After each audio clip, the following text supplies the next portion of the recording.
బింబిసారుని సలహా. మరునాడు నిద్రలేచి భిక్షపాత్రతో నగరంలోకి వెళ్లి భిక్షాటన చేయనారంభించాడు సిద్ధార్థ గౌతముడు. అతని చుట్టూ విస్తారంగా జనులు గుమ్ముగూడారు. అప్పుడు మగధ సామ్రాజ్యాధీశుడైన బింబిసారుడు తన అంతఃపురం వెలుపల ఉన్న అశేష ప్రజా సందోహాన్ని చూసి కారణమేమిటో తెలుసుకుని రమ్మని పంపగా, రాజభటుడు ఆ విధంగా చూసి ఈ విధంగా రాజుకు విన్నవించాడు. అయితే విశిష్ట జ్ఞాన సంపన్నుడు అవుతాడు, లేదా ఈ భూమండలాన్ని అంతటినీ ఏలే సార్వభౌముడైనా అవుతాడని ముందుగా బ్రాహ్మణులు జోష్యం చెప్పినది ఇతని గురించియే. ఇతడు శాక్య రాజకుమారుడు, ప్రస్తుతం సర్వసంగ పరిత్యాగి. అతనిని ఆసక్తిగా చూడటానికే ప్రజలందరూ అక్కడ గుమ్ముగూడినారు అని అతను విన్నవించుకున్నాడు.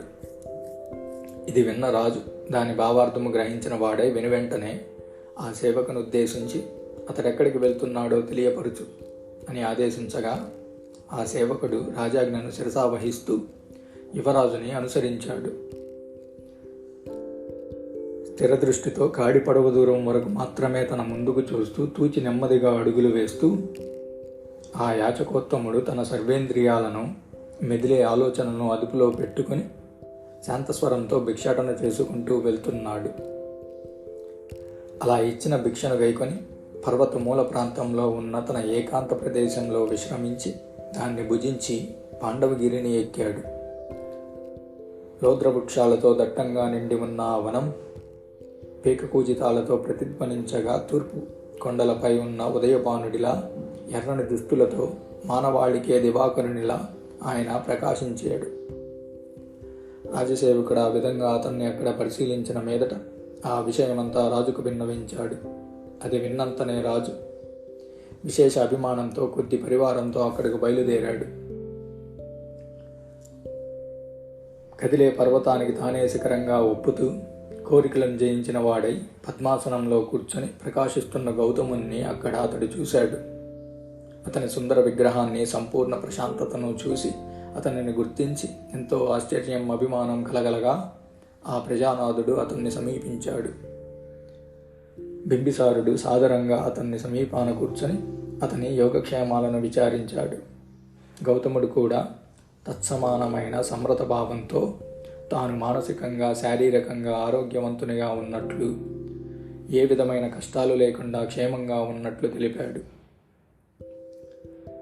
అప్పుడు ఆ రాజు రాతిపై శుభ్రంగా ఉన్న చోట కూర్చొని తన మనోభావాన్ని వెలయబుచ్చాలనే కోరికతో ఇలా పలికాడు. తరతరాలుగా మీ కుటుంబంతో మాకు ఉన్న స్నేహబంధాన్ని పురస్కరించుకొని, ఓ నా పుత్ర సమానుడా, నా మనస్సులోని మాటలు నీతో చెప్పాలని అభిలాషిస్తున్నాను. కాబట్టి నా ఈ స్వాభిమాన వచనాలను ఆలకించు. సూర్యునితో మొదలైన మీ వంశం, నీ వినూత యవ్వనం, ప్రస్ఫుటంగా కనిపించే నీ అందం, వీటన్నిటినీ పరిశీలిస్తే సర్వసుఖాలను, మిగతా విషయాల పట్ల ఆసక్తిని విడనాడి నీవు రాచరిక జీవనాన్ని కాకుండా ఇటువంటి పరివ్రాజిక జీవితాన్ని అవలంబించాలని ఎందుకు నిర్ణయించుకున్నావో అని నేను ఆశ్చర్యపోతున్నాను. నీ శరీరంగాలు ఎర్రచందన సువాసనకే గాని కావిరంగు వస్త్రాల మొరటుదనానికి తగినవి కావు. నీ ఈ హస్తం ఇతరులకు రక్షించడానికే గాని ఇతరులు వేసిన భిక్షాన్ని మోయడానికి కాదు.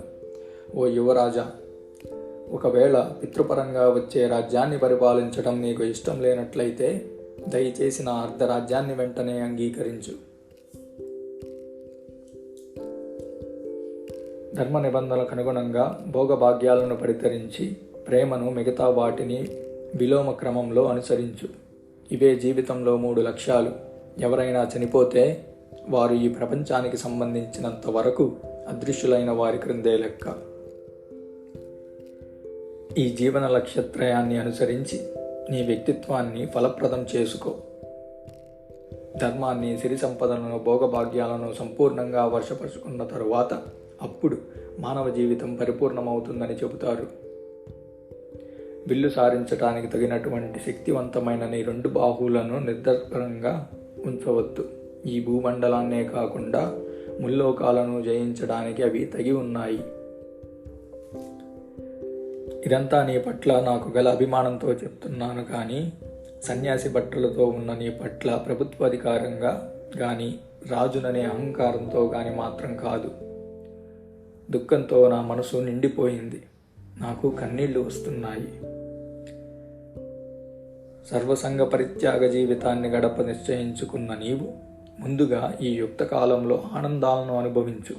లేకపోతే వృద్ధాప్యం వచ్చి మీ ఉజ్వల వంశానికి సాటి అయిన నీ అందాన్ని కబళించి వేస్తుంది. ధర్మానుసరణంలో వృద్ధుడు కూడా యోగ్యత సంపాదించుకోగలడు. కానీ ఆనందాలు అనుభవించడానికి వృద్ధాప్యం నిస్సహాయమైనది. కాబట్టే ఆనందాలు యువకులకు సంపదలు ప్రౌఢ్యులకు ధర్మం, వృద్ధులకు సంబంధించినవి అని అంటారు. నేటి ఈ ప్రపంచంలో యవ్వనం ధర్మానికి, సిరి సంపదనికి విరోధి. ఎంత వాటి బారి పడకుండా రక్షించుకోవాలన్నా భోగాలను అదుపు చేయటం సాధ్యం కాదు. కాబట్టే కనిపించిన సుఖాలన్నిటినీ మీ యువకులు చేజిక్కించుకోవాలి. వృద్ధాప్యం జిజ్ఞాసుకు అనువైనది, ప్రశాంతతమైన అది నొక్కు పెడుతుంది. తప్పనిసరిగా కొద్ది ప్రయత్నంలో అది నిర్మోహత్యం సాధిస్తుంది.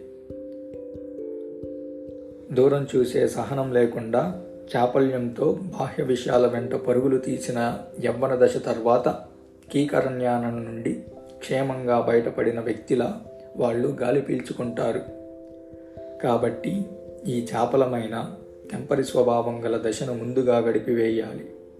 మన జీవితపు తొలి రోజులు ఆనందాలకే కేటాయించబడ్డాయి. వాటిని ఇంద్రియ గుణ ప్రభావం నుండి దూరం చేయలేము. లేక నిజంగా ధర్మం ఒక్కటే నీ ఉద్దేశం అయితే యజ్ఞయాగాదాలు నిర్వహించు. అది మీ కుటుంబంలో చాలా పూర్వకాలం నుండి వస్తున్న ఆచారమే. ఆ విధంగా యజ్ఞయాగాదుల వల్ల అత్యున్నత స్వర్గాన్ని అధిరోహించవచ్చు. శరీరాన్ని శోషింపజేసి మహర్షులు చేసుకున్న లక్ష్యాన్ని సముచిత భూషణాలు అలంకరించుకున్న చేతులతో నవరత్న ఖచ్చితంగా చిత్ర విచిత్ర వర్ణాలతో ప్రకాశించే కిరీటాన్ని ధరించి కూడా రాజర్షులు అదే లక్ష్యాన్ని చేరుకున్నారు.